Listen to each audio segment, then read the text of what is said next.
The book is called Joy in the Belly of a Riot. This is my third poetry collection. It is a book that's comprised of what I'm calling poems, prayers, memories, and meditations. And I'll read this poem because this actually was the original title of the book. It got changed later.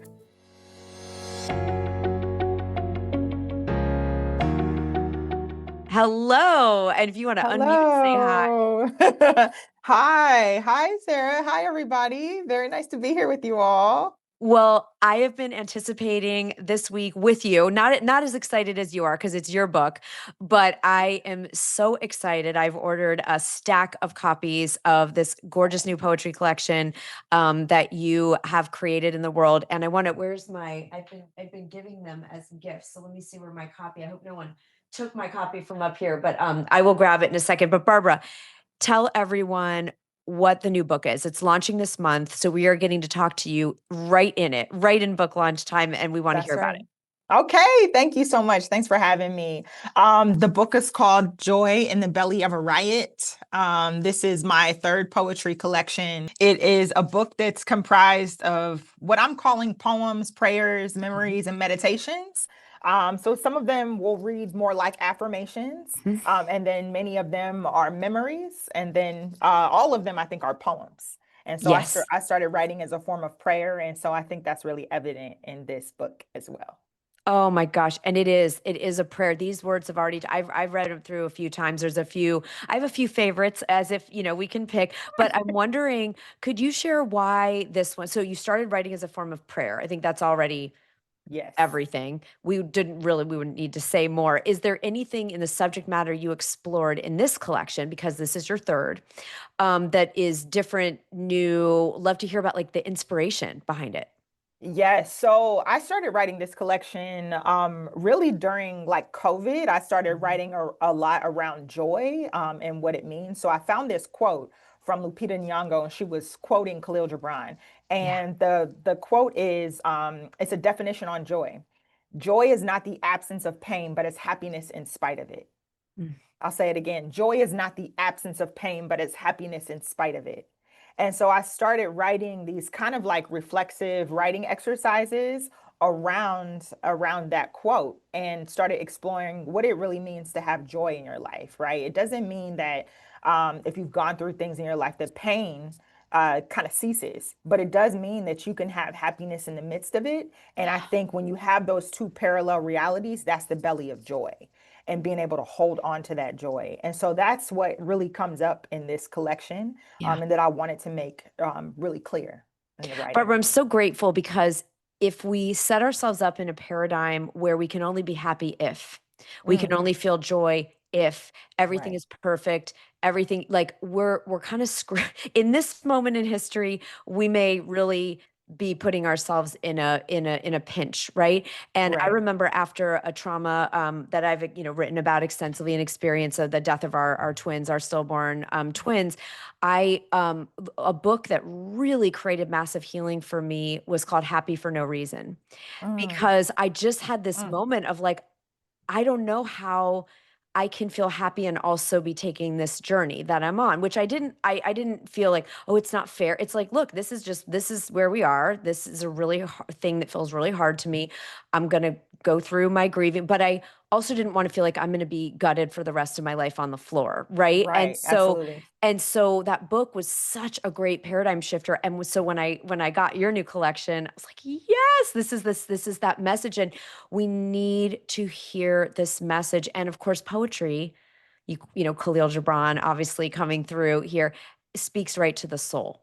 Yes, yes, Bypasses the intellect. The intellect loves the metaphor and the figure work, but poetry, like music, I believe, speaks directly to our soul. absolutely. And so it's so extra great that that's the medium that we're so lucky to have you at this time on our planet to be a leader in this. And Barbara, I think my most burning question after having now read the gorgeous collection is Thank you. what, like when you, some people say whole poems like my word is download, right? I'm writing a new book Mm, called The Download, right? Where we get the mhm, genius, unlocking the genius, having those ideas come. What does that look like for you? When a poem forms, is it you get a snippet of an idea? Does it kind mm. of download fully formed? Does it you have a theme that you said it was a form of prayer. So I'd love to hear a little more about your process. Yeah, no, that's great. Thank you for that question. Sometimes I'll get images. Sometimes I'll get like the concept and then I'll want to build it into the images. And sometimes I'll get the images and then I'll have to figure out, okay, like what is the concept of this? Sometimes my poems come through dreams. Yeah. So oftentimes I'm writing out something that I just dreamed, and then I'm like, okay, how do I put this Mm. really into words and then make it come alive on the page and on the stage? And so that's yeah, a lot of it is like piecing it together. When I used to compete. I competed nationally in what's called Poetry Slam. And Yes. sometimes I would be writing, like I'll write on napkins or on like, loosely paper and I'll be like, well, one is here and section three is down here and then section five is up here. And so I'm like on stage, like flipping the paper, because it comes together somewhat like a puzzle for me in a lot of ways. Mm. Oh, So I love this. Would you be willing to read a couple lines? So I guess I should yeah. preface before I didn't ask Barbara this ahead of time, everyone. So I'm just throwing this out. Barbara, you also perform your work. Like you said, you are a national competitor in Poetry Slam. If anyone hasn't, if you've watched the documentary Louder Than a Bomb, Barbara, I don't know if you like that film, but it gives people a sense if they aren't familiar with Poetry Slam or spoken, different. I used to do a lot of live lit in the Chicago Yep. area, which is a Hmm. different version, a non-poetry version of your performing your short stories and your fiction and nonfiction. So Barbara, first of all, tell us about you have to think when you're writing these about yes, how it appears on the page, but like you said, also on the stage. And Hmm. so how does that like what else as someone who's going to do it both ways, what else do you consider? Like how does that influence maybe your editing process?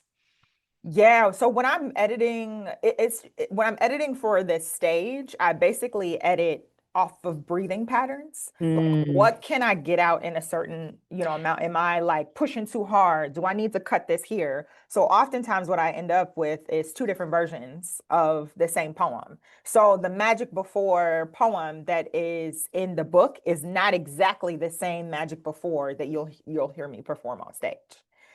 So I have to do two different versions based upon that. totally. And Makes then sense. on the page, you want to make sure it looks right, right? Like you want to make sure that it flows properly, and that it also is aesthetically pleasing on the page. Because in poetry, right, we have white space. We want to play with end line cuts and the movement because Absolutely. we've all seen, the way poems are arranged on a page is part of the rhythm That's of the right. poem, right? That's right. And so enjambment. Okay, we're gonna quiz. Barbara can quiz me on all the lit terms in my master's, which was I for love it. fiction and creative writing and creative nonfiction. I we took a required poetry for prose writers class, Barbara, and we were all scared. Everyone was like, "Oh God, we're gonna be so terrible. This is so awful." Because we're taking it with like the PhD poetry, Yeah. students, Mm-hmm. and it was the best thing. Thank you, Northwestern, for in making that a requirement because you have to think. We should all be thinking like poets, whatever kind of genre we're writing. We need to be Mm. thinking about rhythm of language, and we want to be thinking about how it feels and looks on the page and is the sentence digestible and so poets are the masters of this. So would you be open to doing a few lines? Oh, sure, sure. I Okay, can I can do that. I will read this poem if that's okay. You let me please. know. It's called I Keep Trying to Write About the Trauma.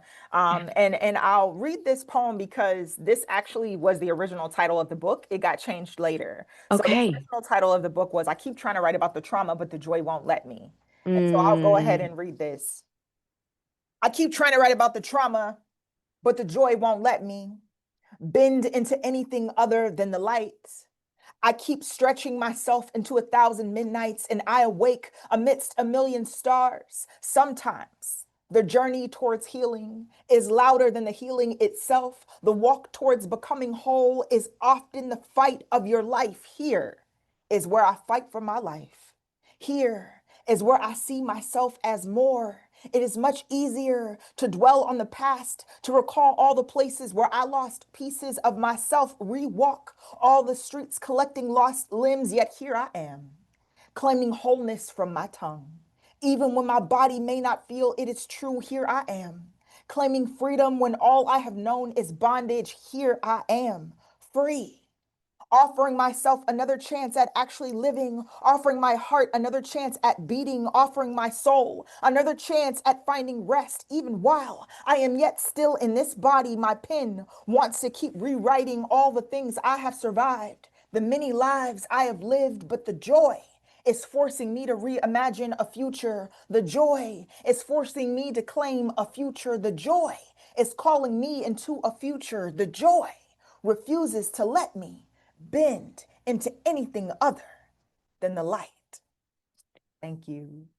Ooh, ooh, Thank it's you. so good. It's so good to hear you do it. Wow. Oh, thank you. I mean, it's so powerful. Barbara, you're going on tour, right? You've got some engagement. Tell us a little bit Yeah. about, I know people are in tears right now. So thank you. Thank you for reading it because it is Thank different you. than us reading it on the page. Everybody Mhm. will have the link to Barbara. We've got the link to Barbara's book, so you can all get a copy or copies, and share them with people you love in your life. Barbara, tell us about, you're going to be performing live. I'll be performing live. Yeah, so I was in Brooklyn about a week ago. I will be having a release in LA. So for folks who are in the Los Angeles area, I'll be at Village Well in Culver City on September 27th. Um, Crazy enough, I'll be in Harlem, New York on the 28th. So if anyone is available and in New York, come see me there on the 28th. And then I'll be headed to Ohio. I'll be in Ohio. And Ohio is where I'm from. I live in Los Angeles currently, but I'm from Ohio. Yeah. I'll be in Ohio from the 9th through the 16th.